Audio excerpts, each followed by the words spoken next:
Good morning students. आप सभी का श्री राजाराम उच्च माध्यमिक विद्यालय मोजियावा सांचौर के डिजिटल प्लेटफॉर्म पर हार्दिक स्वागत और अभिनंदन करता हूं।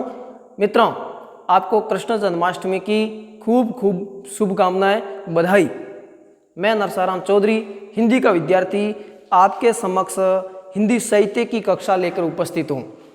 मित्रों, हिंदी साहित्य जो कक्षा 12 के लिए है, कक्षा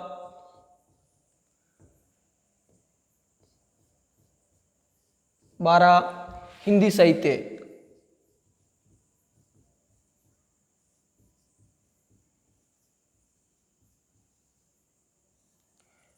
अपन मित्रों पढ़ रहे थे कक्षा 12 हिंदी साहित्य में, जो आपके हिंदी साहित्य में एक हिंदी साहित्य का इतिहास करके पार्ट है। उसमें अपन ने कुछ कक्षाएं पूर्व में अपने अध्ययन किया, कुछ कक्षाओं में, जिसमें आधुनिक युग का वर्गीकरण, उसमें भी पहला युग भारतेंदु युग को अपन ने पढ़ा, उसके बाद दूसरा युग अपन ने द्विवेदी युग को पढ़ा। ये पढ़ा था अपन ने भारतेंदु युग,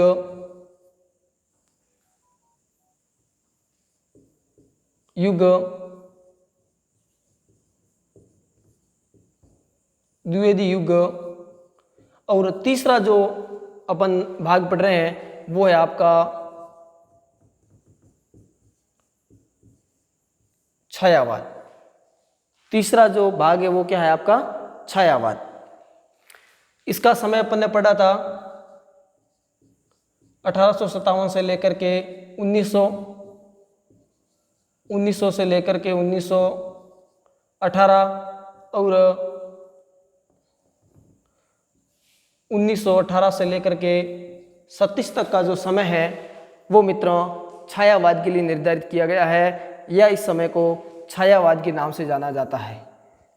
मैं बताना ये चाहता हूँ कि अपन जो काव्य के भेद पढ़ रहे थे, अभी अपन केवल जो पद्य साहित्य हैं उनका इतिहास पढ़ रहे हैं। गद्य का अपन है जो अलग से इतिहास पढ़ेंगे।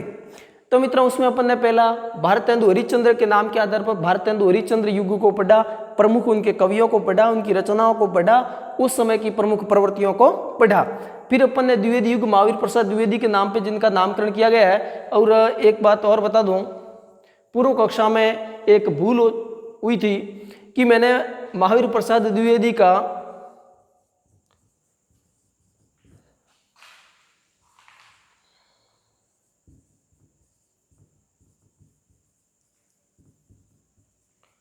का जो जन्म है वो मैंने आपको 1968 बता दिया था, ठीक है ना, 1967, और मृत्यु मैंने आपको 1938 बताई थी। स्वाभाविक रूप से मित्रों मेरी कहना चाहिए एक भूल थी, और ये 1967 नहीं होकर के 1867 थी, ठीक है ना। तो 1867 था, लेकिन चूंकि मुझे महसूस हुआ कि वास्तव में विद्यार्थियों के बिना कक्षा अधूरी होती है। अधूरी इसलिए कि अगर आप कक्षा में होते तो निश्चित रूप से आपको ये पता चल जाता, भले किसी को भी ध्यान में नहीं होता तो भी पता चल जाता कि कोई मृत्यु है वो जन्म से पहले नहीं होती है, जन्म लेने के बाद में मित्र मृत्यु होती है। लेकिन मेरी भूल रही और मुझे ये आभास हुआ कि वास्तव में एक प्रत्यक्ष कक्षा होती है वो अलग होती है, और कैमरे को पढ़ाना अलग चीज़ है। तो ये भूल सुधार आप कर लेना। तो ये अपन ने द्विवेदी युग पढ़ा, और उसके बाद में आज अपन पढ़ने वाले हैं वो है छायावाद, ठीक है ना। तो छायावाद के बारे में अपन विस्तार से पढ़ दे। सबसे पहले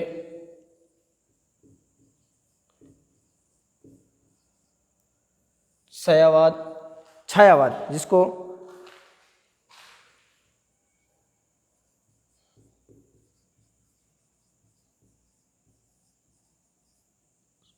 सांस्कृतिक जागरण काल कहते हैं।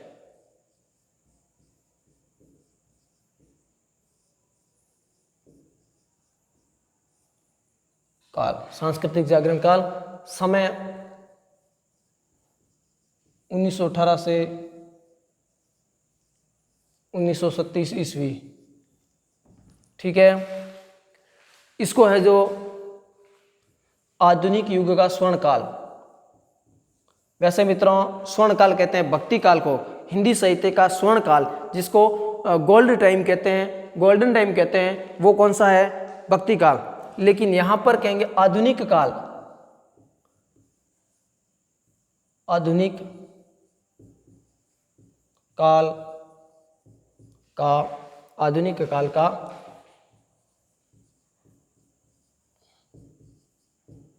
स्वर्ण काल। छायावाद को आधुनिक युग का, आधुनिक युग का क्या कहा जाता है? स्वर्ण काल कहा जाता है। किसको? छायावाद को। ठीक है ना। अब बात आती है कि इस छायावाद का जो उद्भव है वो द्विवेदी युग की प्रतिक्रिया में हुआ। छायावाद का उद्भव द्विवेदी युग की प्रतिक्रिया में हुआ। कैसे? द्विवेदी युग की कविता की 3 विशेषताएं थी। एक तो थी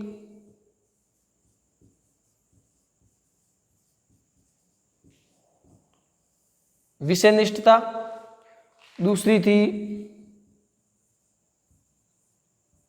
स्थूलता, और तीसरी थी वर्णन प्रधानता। द्विवेदी युग में विषयनिष्ठता है ना, विषयनिष्ठ, और इसका ऑपोजिट होता है व्यक्तिनिष्ठ।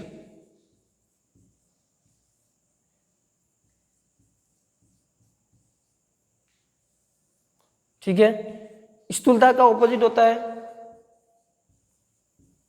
सूक्ष्मता, और वर्णन प्रदान के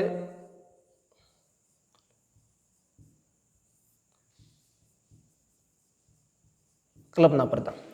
मित्रों, ये विशेषताएं तो थी आपके द्विवेदी युग की। विषयनिष्ठ का मतलब होता है कि अगर आप किसी भी विषय में लिख रहे हो, किसी भी विषय के बारे में अपना मत दे रहे हो, तो वहां पर है जो लेखक या कवि जो है, लेखक या कवि है, वो अपनी तरफ से उसमें कुछ भी नहीं जोड़ता है। जैसा है वैसा का वैसा लिखता है, वो क्या कहलाता है? विषयनिष्ठ। जबकि व्यक्तिनिष्ठ में क्या होता है कि जैसा है वैसा तो ही है, उनके साथ साथ में उस व्यक्ति का, उसके प्रति क्या दृष्टिकोण है, क्या व्यू है, क्या विचारधारा है, क्या मत है, ये भी अगर वो साथ में जोड़ता है तो क्या कहलाता है? व्यक्तिनिष्ठ। और वस्तुनिष्ठ का मतलब या विषयनिष्ठ का मतलब कि उसमें व्यक्ति अपनी तरफ से कोई विचार, कोई भाव, कुछ भी नहीं जोड़ता, केवल क्या करता है? उस विषय को आधार बना करके जैसा है वैसा लिखता है। दूसरा है स्थूलता। स्थूल का मतलब आप समझ गए होंगे, बड़ा। ठीक है। तो इसकी जो विषय वस्तु थी वो मोटे तौर पर थी, जबकि जो छायावाद है ये सूक्ष्मता है ना। आंसू कितनी छोटी चीज है मित्रों, छोटी नहीं है, बड़ी गंभीर है। आंसू कब निकलते हैं व्यक्ति के? जब व्यक्ति क्या होता है? दर्द में होता है, जब व्यक्ति पीड़ा में होता है, जब व्यक्ति वेदना में होता है, उस समय उनके आंसू निकलते हैं। तो इस प्रकार से सूक्ष्मता, यानी अपनी काव्य की विषय वस्तु सूक्ष्म से सूक्ष्म चीजों को बनाया। इसमें वर्णन प्रधानता, द्विवेदी युग में किसी भी चीज को, किसी भी घटना का क्या किया जाता था? वर्णन किया जाता था। जबकि इसमें क्या किया जाने लगा? कल्पना प्रधानता, यानी कवि है वो अपनी कल्पना की उड़ान भरते हुए अपनी कल्पना के आधार पर क्या करता था? लिखता था। तो वो क्या कहलाया? कल्पना प्रधानता कहलाया।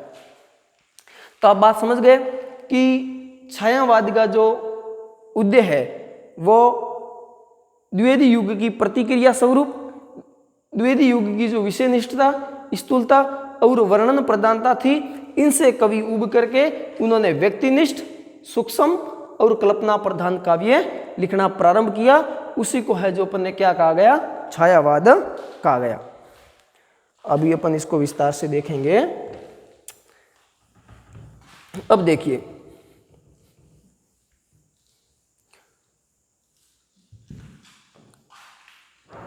छायावाद का प्रारंभ 1918 से अपन आचार्य रामचंद्र शुक्ल जो है वो भी 1918 के आसपास मानते हैं। क्यों? क्योंकि इस समय में प्रसाद की एक रचना है झरना, वो इस समय में प्रकाशित हो चुकी थी। पंत की एक रचना है पल्लव, उसकी भी कुछ ये रचना संग्रह है, तो इनकी भी कुछ कविताएं 1918 तक प्रकाशित हो चुकी थी। और एक वेरी वेरी इंपॉर्टेंट,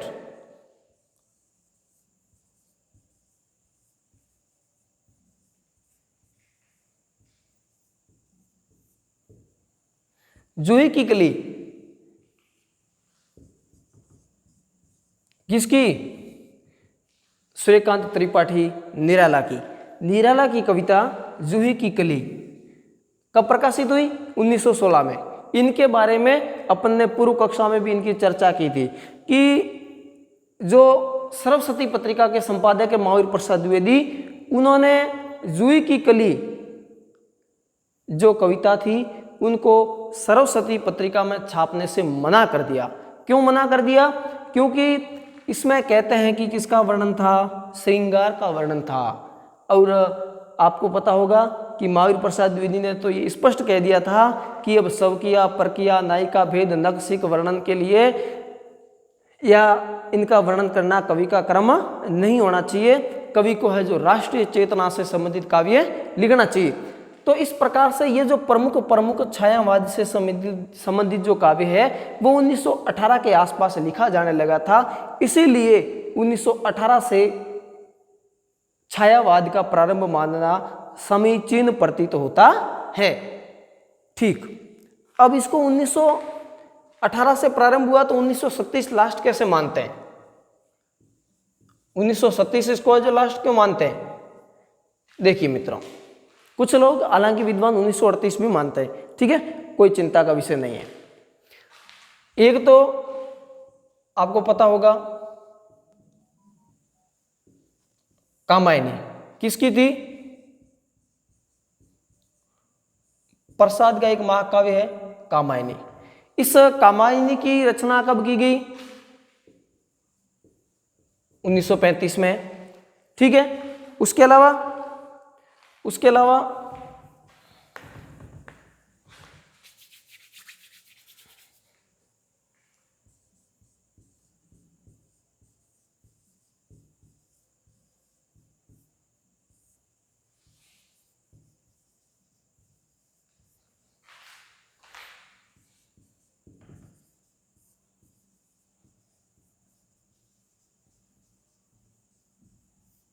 प्रगतिशील लेखक संघ की स्थापना हुई 1937 में। और तीसरी घटना है पंत की एक रचना है युगांत, इसका भी समय है जो 1937 है, ठीक है ना। तो ये जो रचना है, इन रचनाओं के आधार पर अपन इस बात को मान सकते हैं कि इनका जो प्रारंभ है वो कब हुआ था? 1918 में प्रारंभ हुई और 1937 के आसपास इनका जो लास्ट टाइम पीरियड है वो माना जाता है। 1937 के बाद में उत्तर छायावादोत्तर जो काल है जो अपन नेक्स्ट कक्षा में पढ़ेंगे वो। तो इस प्रकार से छायावाद प्रारंभ कब हुआ? 1918 के आसपास। क्यों? क्योंकि प्रमुख जो कवि है उनकी रचनाएं 1918 के आसपास प्रकाशित होनी प्रारंभ हो गई थी। Last time 1937। क्यों? क्योंकि 1937 में एक तो प्रगतिशील लेखक संघ की क्या हो गई थी? स्थापना। दूसरी चीज कि प्रसाद की कामायनी कब प्रकाशित हुई? 1935 में। और इसके अलावा पंत की जो युगांत है यानी युग के अंत की इसमें है जो पंत क्या करते हैं? घोषणा करते हैं। इस आधार पर इनको है जो इसका जो समय सीमा है वो 1918 से लेकर के 1937 तक माना जाता है। अब मित्रों बात आती है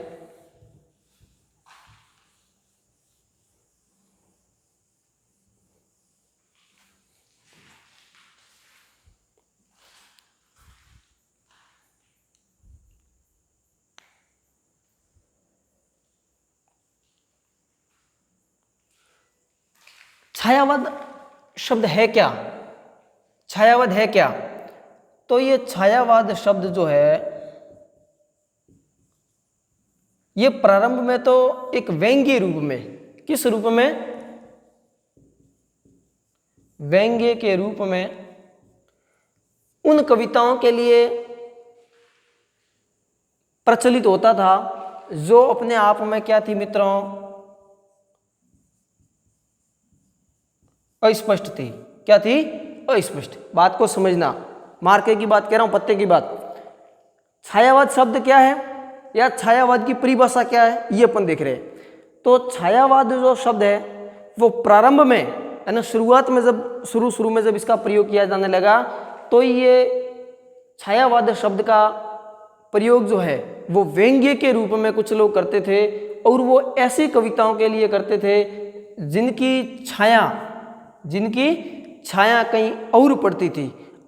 छाया और पड़ने से मतलब है कि उन कविताओं का अर्थ क्या होता था मित्रों, अस्पष्ट होता था। उन कविताओं का अर्थ मित्रों क्या होता था, अस्पष्ट होता था। लेकिन धीरे धीरे ये छायावाद शब्द उन कविताओं के लिए रूढ़ हो गया जो मानव, उन कविताओं के लिए रूढ़ हो गया जो मानव और प्रकृति के सूक्ष्म सौंदर्य में, मानव और प्रकृति के सूक्ष्म सौंदर्य में आध्यात्मिकता की छाया का भान होता था। मानव और प्रकृति के सूक्ष्म सौंदर्य में किसका भान होता था? भान का मतलब ज्ञान, समझ। किसकी समझ होती थी? आध्यात्मिकता की समझ होती थी। तो उन्हें है जो क्या कहा जाने लगा, छायावादी रचनाएं कहा जाने लगा, जिसमें मानव और प्रकृति के सूक्ष्म सौंदर्य में आध्यात्मिकता का जो भान होता था उसे क्या कहा जाने लगा, छायावादी रचनाएं कहा जाने लगा। तो अपन बात कर रहे हैं कि छायावाद क्या है, प्रश्न। तो उसका सबसे पहले आपको यूं बताना है कि छायावाद का प्रारंभ में तो जो है जो व्यंग्य रूप में उन रचनाओं के लिए इनका प्रयोग किया जाता था जो क्या थी, अस्पष्ट थी, अर्थात जिनकी छाया कहीं और पड़ती थी। लेकिन धीरे धीरे ये उन कविताओं के लिए रूढ़ हो गया जिसमें मानव और प्रकृति, मनुष्य जो है उसकी, और प्रकृति को आप जानते ही हो, नदी, झरना, झील, पेड़ पौधे, पृथ्वी, ये सब क्या है, प्रकृति के अंग है।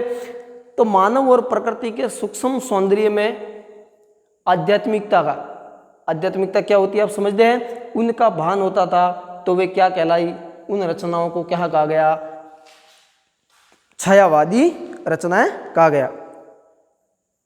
और वेदना की जो रहस्यमय अनुभूति है,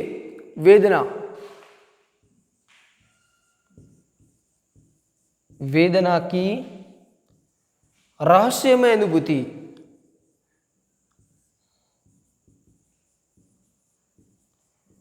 वेदना की रहस्यमय अनुभूति जो है,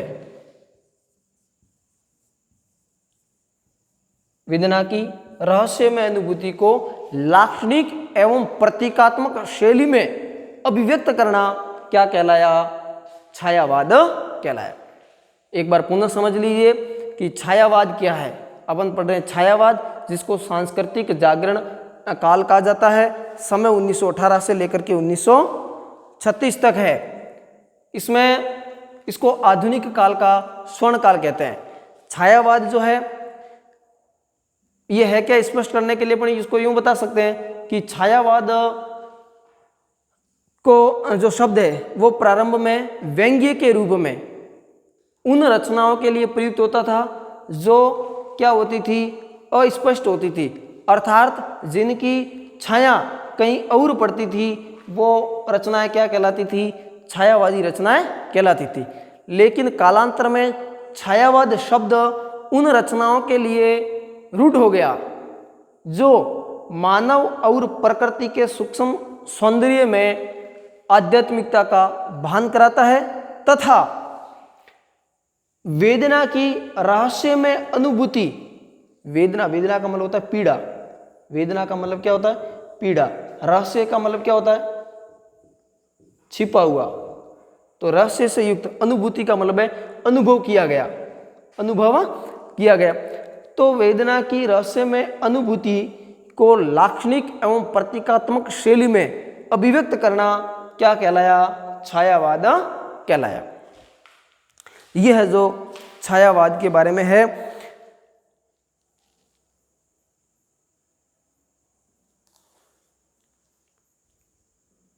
अगर इसकी परिभाषा की बात करें, परिभाषा की अगर बात करें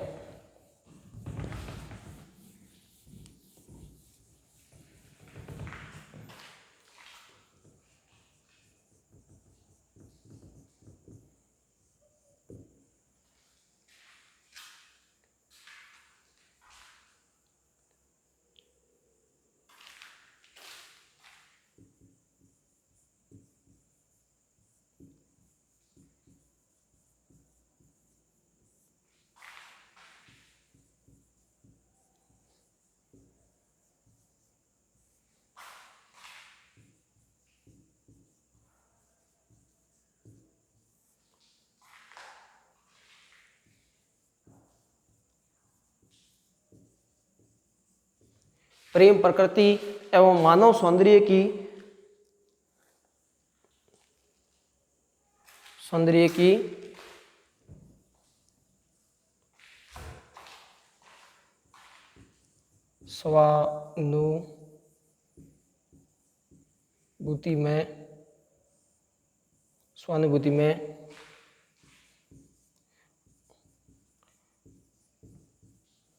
स्वानुभूति में रहस्यप्रक प्रेम प्रकृति एवं मानव सौंदर्य की स्वानुभूति में रहस्यप्रक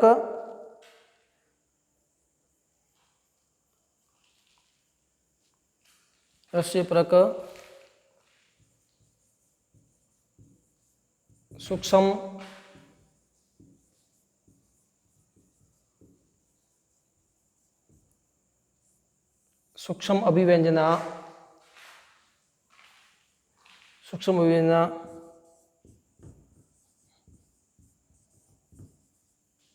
लाक्षणिक एवं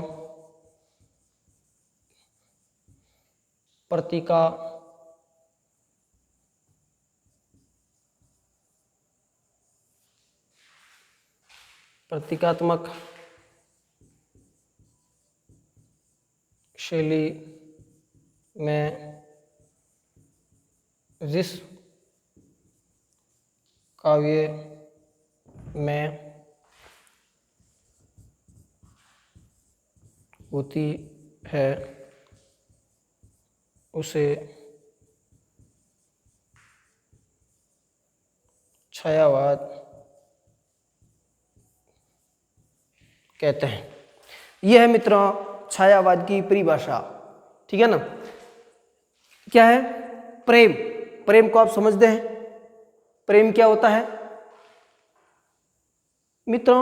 आज के लिए एक बात बताऊं, प्रेम शब्द को इस प्रकार से तोड़ा मरोड़ा गया है।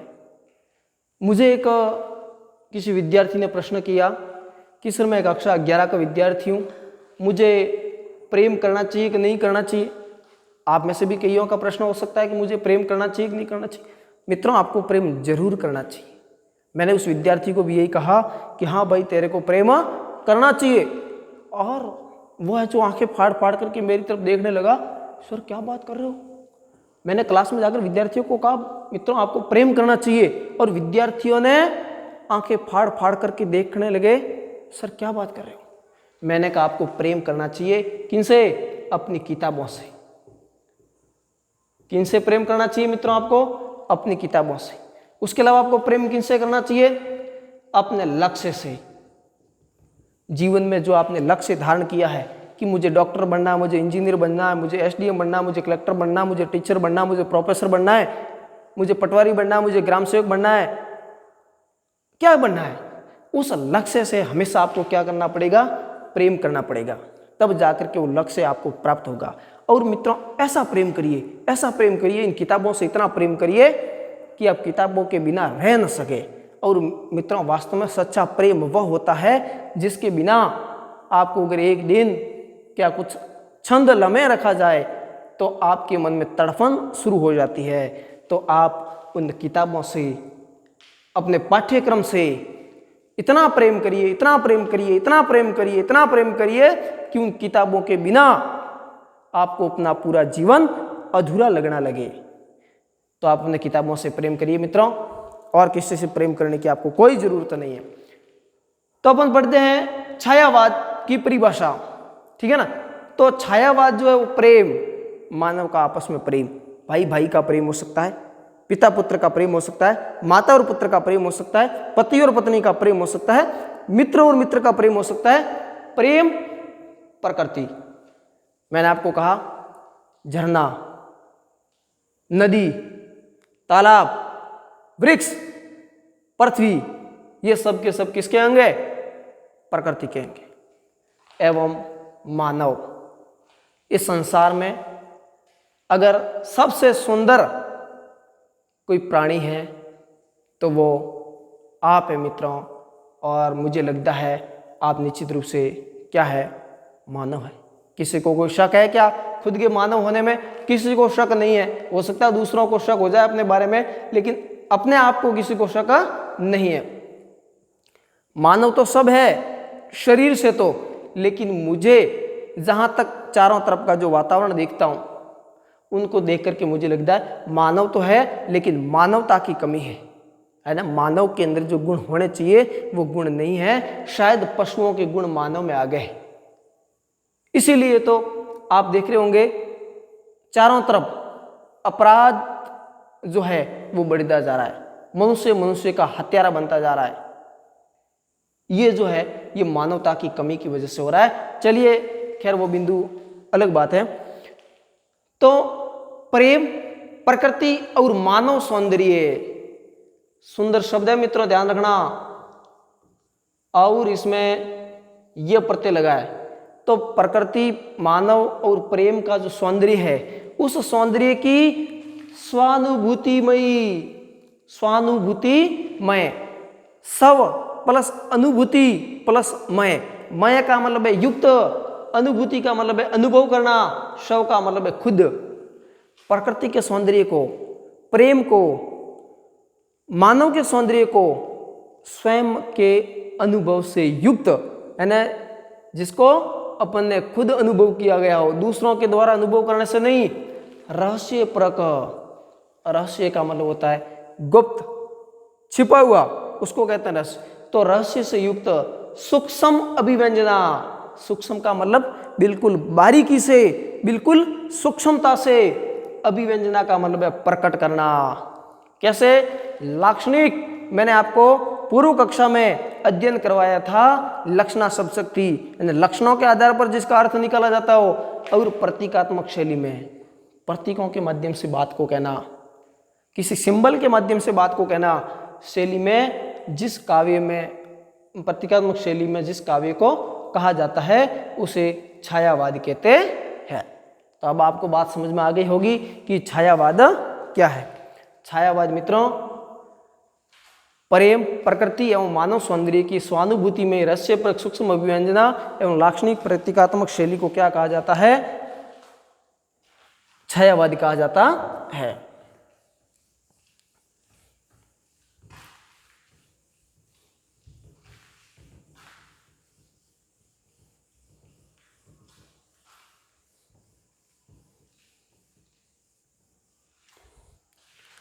अब अगर अपन, ये तो अपन ने एक सार्वभौमिक परिभाषा को अपन ने पढ़ा, इसके बाद में अगर अपन छायावाद को देखें तो अलग अलग विद्वानों ने अलग अलग परिभाषाएं दी है।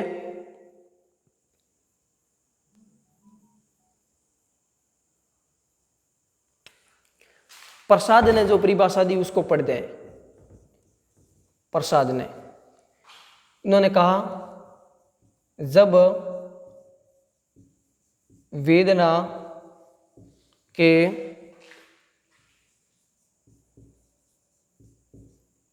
आधार पर, जब वेदना के आधार पर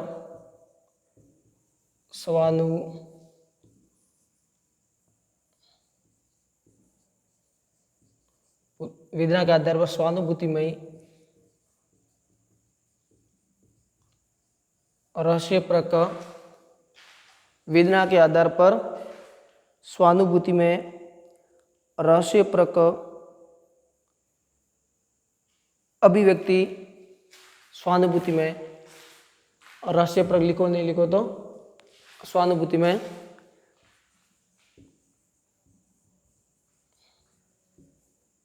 अभिव्यक्ति होने लगती है तब उसे हिंदी में छायावाद कहते हैं। मित्रों, जयशंकर प्रसाद ने बहुत ही अच्छी बात कही।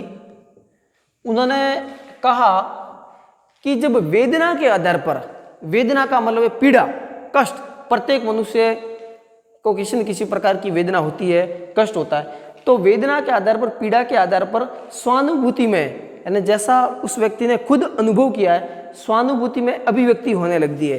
यानी जो व्यक्ति ने पीड़ा झेली है, उस पीड़ा की जब है जो व्यक्ति अपने अनुभवों की अभिव्यक्ति करने लगता है, तब उसे हिंदी में किस नाम से जाना जाता है? छायावाद के नाम से जाना जाता है। मित्रों, इस कक्षा में इतना ही, आगे है जो अपन नेक्स्ट कक्षा में पढ़ेंगे। धन्यवाद।